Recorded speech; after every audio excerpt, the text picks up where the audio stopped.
स्वागत है आपका इस वीडियो में। ग्राउंड टू ग्राउंड प्रोजेक्टाइल का बेसिक क्वेश्चन है, जैसा कि आप देख सकते हैं। फाइंड मैक्सिमम हाइट पूछा गया और रेंज ऑफ द बॉल पूछा गया। जी भी देखिए हमारा फेवरेट 10 मीटर पर सेकेंड स्क्वायर लेने को कहा गया है। स्पीड 40 मीटर पर सेकेंड है और एंगल हॉरिजेंटल से दिया गया 60 डिग्री, है ना। थोड़ा अगर ये क्वेश्चन अच्छा करना चाहते तो वो वर्टिकल से दे देते और बच्चे फिर से गलत आंसर लाते। क्यों? वो फॉर्मूला लगाते और फॉर्मूला उन्होंने कहाँ किधर की रटी हुई है, वहाँ एंगल हॉरिजेंटल से होता है।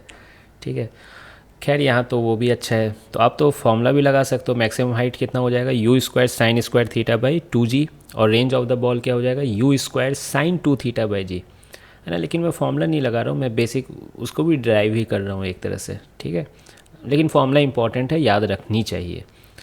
तो देखिए u है ना 40 मीटर परसेंट से फेंका गया 60 डिग्री पे, तो मैं इसका एक कंपोनेंट लूँगा x डायरेक्शन में और एक कंपोनेंट लूँगा y डायरेक्शन में। ठीक है, x में कितना हो जाएगा? u cos थीटा, यानी 40 cos 60 degree, 40 cos 60 degree. cos 60 degree 1/2 होता है, तो मज़ा आ गया, 20 मीटर पर सेकेंड हो गया। और 40 sin 60 degree, 40 sin 60 degree, sine 60 degree कितनी होती है? √3/2, तो ये हो गया 20 √3 मीटर पर सेकेंड। ठीक है, अब ये पॉइंट ए ले लीजिए, ये पॉइंट बी ले लीजिए, और एक ये बहुत प्यारा सा पॉइंट है सी पॉइंट। इस सी पॉइंट की क्या खासियत है आप समझ रहे होंगे। ये मैक्सिमम हाइट वाला पॉइंट है, वो तो ठीक है। साथ में यहाँ पर एक इम्पॉर्टेंट चीज़ है, वाई डायरेक्शन में वेलोसिटी कितनी है? 0 है, इसलिए तो मैक्सिमम हाइट है। काश 0 नहीं होती तो और ऊपर जाने की गुंजाइश होती, है ना। और इसी को हम लोग क्या कहते हैं? एच मैक्स कहते हैं। ठीक है, और ये वाली डिस्टेंस को हम लोग क्या कहते हैं? रेंज कहते हैं।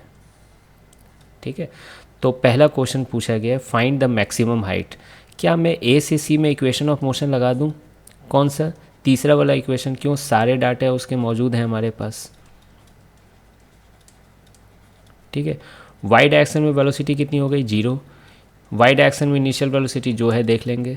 एक्सीलरेशन वाई डायरेक्शन में कितनी है? -g। नीचे का डायरेक्शन हम लोग निगेटिव लेते हैं, है ना, आदत है।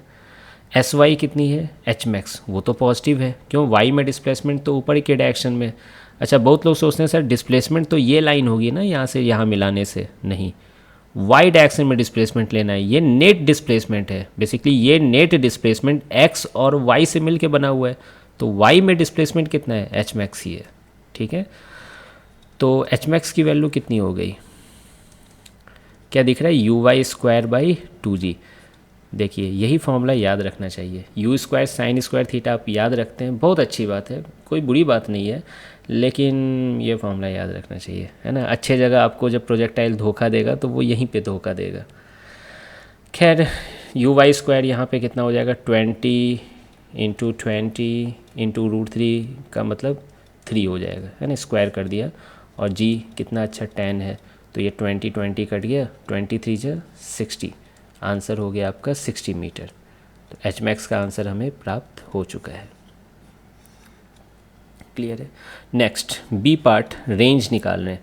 अब देखिए रेंज मतलब एक्स में डिस्प्लेसमेंट, है ना। रेंज मतलब एक्स में डिस्प्लेसमेंट, तो बहुत इजी है। एक्स में डिस्प्लेसमेंट क्या लगाओगे? बस टाइम मिल जाए काश। वेलोसिटी तो पता है एक्स में, टाइम मिल जाए काश। तो अब क्या हमें लगाना होगा? टाइम निकालना होगा। तो ए से बी में आप एक चीज़ गौर कर पा रहे हो, ए से बी के इलाके में जब आप ए पे थे तो वाई कोऑर्डिनेट 0 था, बी पे भी पहुंच गए तो वाई कोऑर्डिनेट 0 ही है, यानी वाई डायरेक्शन में डिस्प्लेसमेंट 0 हुआ है। एक्स में भले आप डिस्प्लेस हुए हैं, वाई में डिस्प्लेसमेंट क्या है? 0 है। तो हम लोग ये वाला इक्वेशन लगा लेंगे, S equal to U T plus half A T square Y direction में। ठीक है, टाइम वाई मत ले लेना, टाइम थोड़ी वाई में होगा।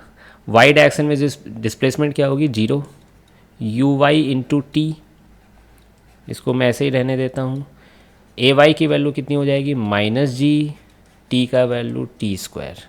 ठीक है, टी को आप कैपिटल टी भी लिख सकते हो, अच्छा लगेगा। कैपिटल टी नहीं, टाइम ऑफ फ्लाइट का याद दिलाएगा, capital T.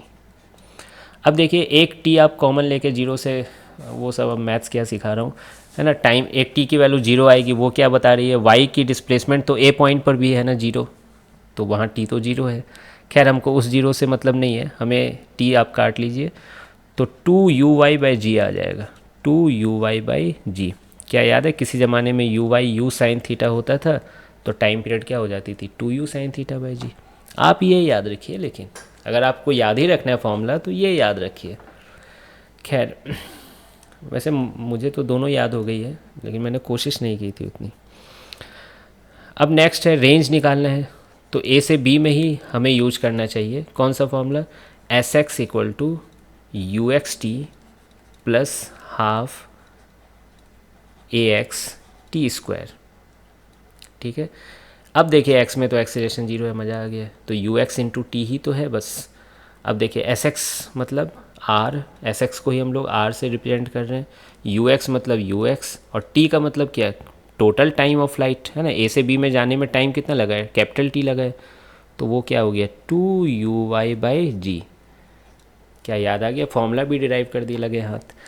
2ux into u/g, ux u cos theta होता था, uy u साइन थीटा होता था, है ना। तो 2 और 2 है, u square 2 sine theta cos theta होता था, और 2 साइन थीटा कॉस थीटा क्या होती है, साइन 2 थीटा होती है।